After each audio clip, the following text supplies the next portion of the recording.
Good afternoon, everybody. Dr. Kemi. Very soon I'm headed to Ikoyi again.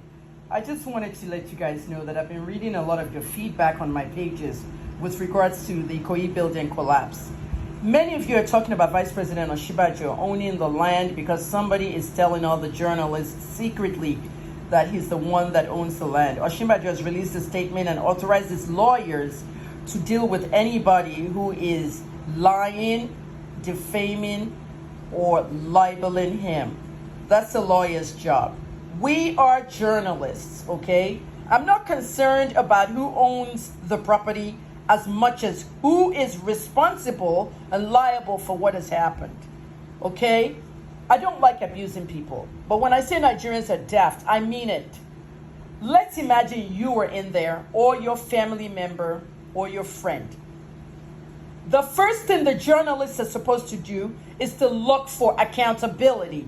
If you're watching television and the coverage from ground zero, which we haven't reached, it is saying there is no professional presence at this place.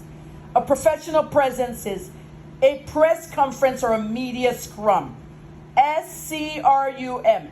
A media scrum is when somebody's standing and we have 25 microphones in front of them and they're talking. The only people that have done media scrums are the deputy governor, the IGP, and a few family members. We have not done one with the owner of the building, okay, who they say has passed away, Femi Osinbajo. The people that run in Foursquare. We have not seen Larry Osinbajo. He manages apartments in Ikoyi. And I heard that he manages some apartments that belong to the vice president. No problem with that. But we have not seen professional presence from Foursquare. We have not seen structural engineers. We have not seen architects. We have not seen developers. We have not seen anyone. Pastor Ogunfuwa is an engineer. He came to that building with 22 bricklayers and welders. The borehole guy that I talked to this morning, Benji, came to that building with 7 men who were starting the boreholes. He was running late. Banji said Lagos traffic got him. When he got there, his people were in there working on the boreholes. They were all in the rubble.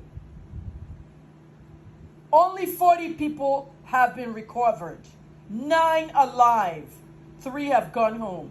The people that came out alive, we have not been able to identify them. Lagos State government is not letting us see them or interview them. Only the governor and the deputy governor got to talk to them. They're the ones updating us. I can understand they're in a hospital and all that. At the end of the day, there has to be accountability. And many of you are sitting on my page, cursing me, yelling at me, telling me I'm going to return to Port Harcourt prison when you don't even know why I even went to prison in the first place and why Pastor Ebiomi withdrew his case. You need to sit up straight because what has happened is about to go under the carpet.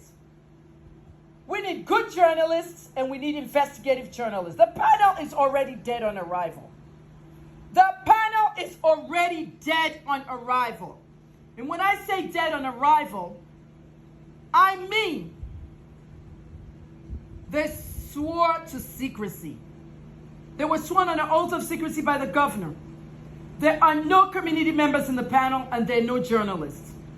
2 investigative journalists, 2 community members in Ikoyi should be in that panel. They're not going to find anything. If the panel can find the owner of the building, they're going to make the owner of the building the one dead, Larry Osinbajo. Why am I calling Foursquare Homes a ₦1 billion company? Selling $96 million worth of apartments. Why am I calling them and their phone is no longer in service? Stop, people.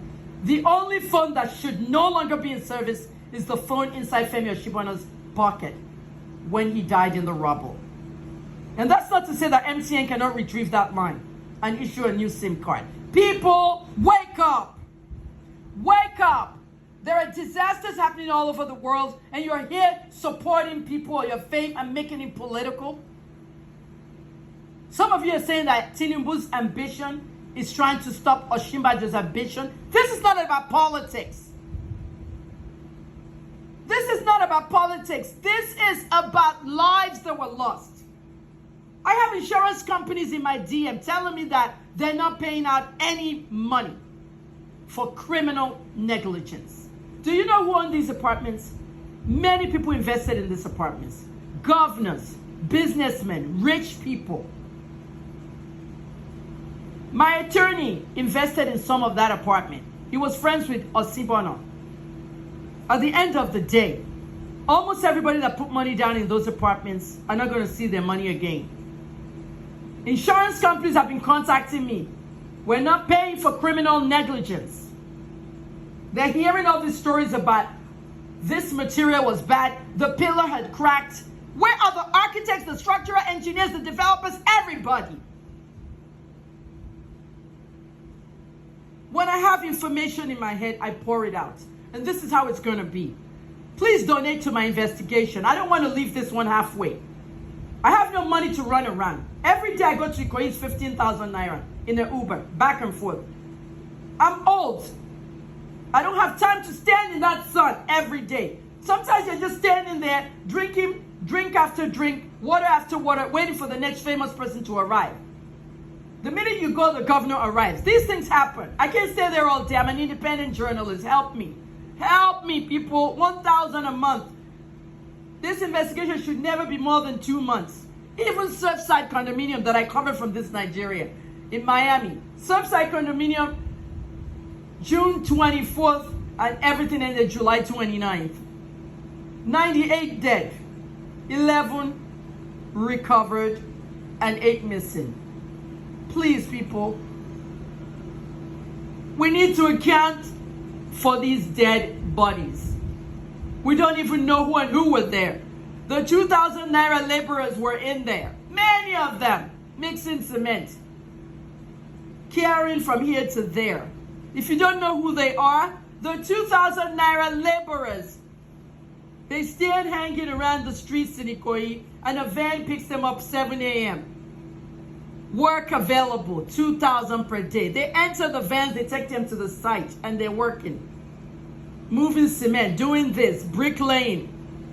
This was a 21-story building. Many of these boys are the Kutanu boys hanging around. Their families don't know where they are to start with. Some of them are in Nigeria, their families don't know. Now their families don't even know where they are because they're under a rubble. They're gone forever. We're not in a search and recovery. We're not in a search and rescue anymore. We're in a search and recovery phase. They never brought cadaver dogs to the site. They never brought all the things we needed to the site. Even if the NDLEA dogs cannot sniff for cadavers, still bring them in there. We don't know. Was somebody smoking weed there?